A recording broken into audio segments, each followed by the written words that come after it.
Hello everyone, welcome to week 5 lecture videos. Our today's topic is risk and rates of return, and we'll be covering two chapters today, chapter 7 and chapter 8. So let's start with chapter 7. We have managed to go through 6 chapters so far without directly addressing the problem of risk. But now the jig is up.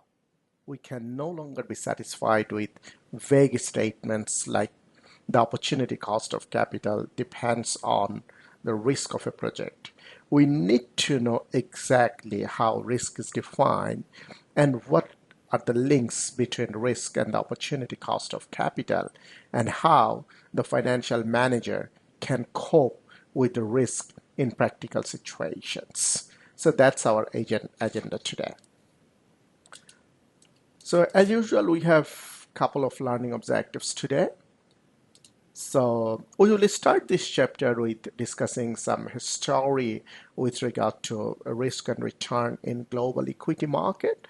We will understand the concepts of risk, return, diversification, portfolio risk, and beta. We will see how we can calculate expected return and standard deviation of an individual security as well as portfolios. And we will also see the relationship between beta and a portfolio and how to calculate beta. And last of all, we will see diversification and value-adding property of stock returns.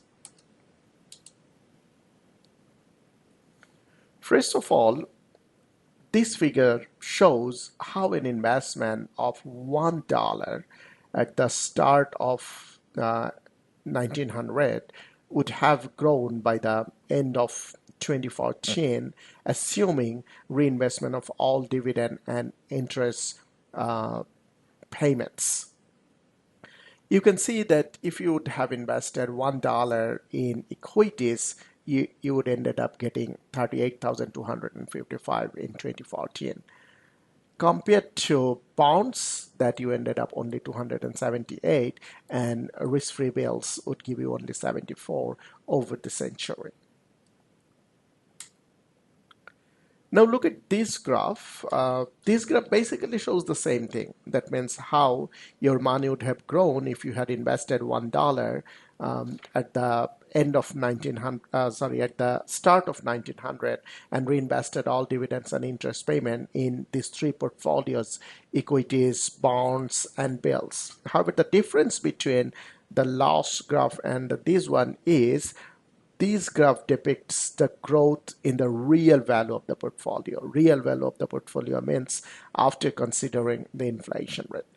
Now you understand that how inflation has eroded the purchasing power of returns to investor. For example, in the previous graph, we have seen that $1 would have ended up to 38,255 in nominal terms. However, we can see that excluding inflation, you would get only 1,396. I mean, $1 would be grown up to 1,396 in about a century.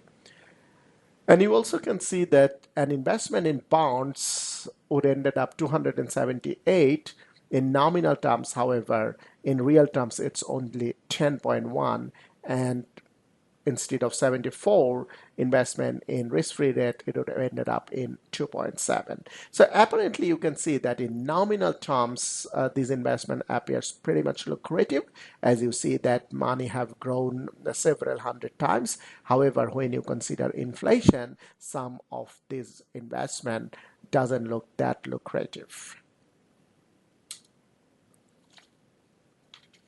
Now, what about this graph? This graph basically shows the average market risk premium between 1900 to 2014 once again.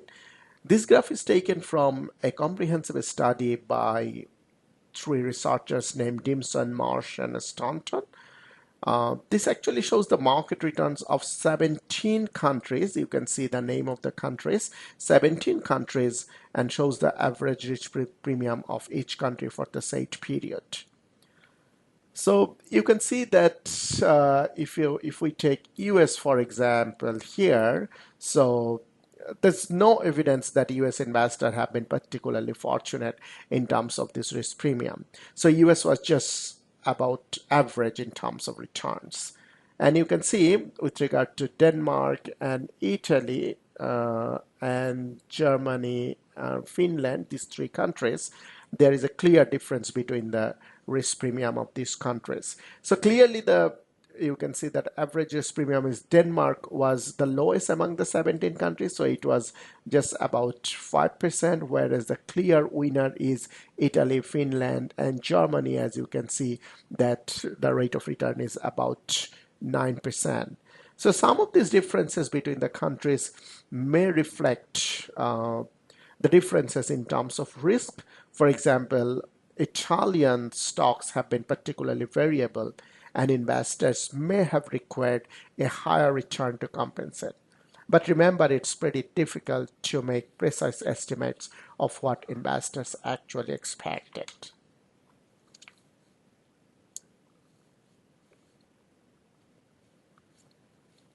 So this graph shows the dividend yields of the US farms once again between 1900 to 2014. So what dividend yield is, dividend yield basically represents the rate of return you could earn if you purchase a stock at its current market price and the stock pays you the dividend that it paid last time. Okay, for example, say the latest dividend of a stock is $1 and you buy this stock at the current market price of $10. So your dividend yield will be 1 by 10, that means 10%. So that's the rate of return you earn from a stock. So average dividend of US farms over the time, you can see that it was average over the period is about 4.5%. However, you see that they have fluctuated quite sharply compared to this average. At the end of 1917, I'm talking about this time period, the rate was about 9%. However, by the end of 2000, if you look at here, it was almost about 1%. So you sometimes hear financial managers suggest that in years such as 2000, when dividends yields are extremely low, the capital were relatively cheap. So notice that there are only two possible reasons that these dividend yields have fluctuated so much during this period. One is that some years investors were unusually optimistic or pessimistic about G. You can remember about G, the growth rate we used to find out the value of a stock in week 3. The future growth in dividends is basically represented by G here. The other factor, that is R, which is required rate of return we used in our previous chapter, was unusually high or low in different periods. Economists who have studied the behavior of dividend yields over the period have concluded that there is basically a very little variation in terms of growth rate over the time. So what actually makes difference over the dividend yields in this time period is the difference in the required rate of return investor want. This is actually the rates of return of US stock market index. So we have 119 returns over a period of 1900 to 2012.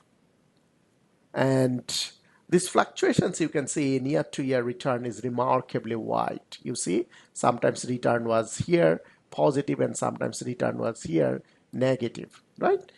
So the return was highest, which is, you see, about more than 50% in sometime in 1933, which was the rebound from the stock market crash of this period between 1929 to 1932. However, there were losses exceeding 25% in next 5 years. The worst being minus 43.9% in, you can see, in year 31. Another way we can present this diagram is by a histogram. So you see that it shows the frequency of returns in terms of percentages. So you can see that about these more than 100 returns, the most of the returns actually lie between 20 to 30%. So which is like about 24 returns are between 20 to 30%. And you can see between 0 to 10% is about 21. And there are a lot of negative returns. These are the evidences of negative returns. However, you can see that overall the positive returns were higher compared to negative returns. So that basically gives us an idea that over a long period of time, if we differentiate between positive returns generated by a stock market and negative returns generated by a stock market, we will typically see that a stock market generates more positive returns compared to negative returns over time. So this is the end of our discussion in this part, history of the risk and rates of return. Please watch the next video to understand our discussion on risk and rates of return. Thank you.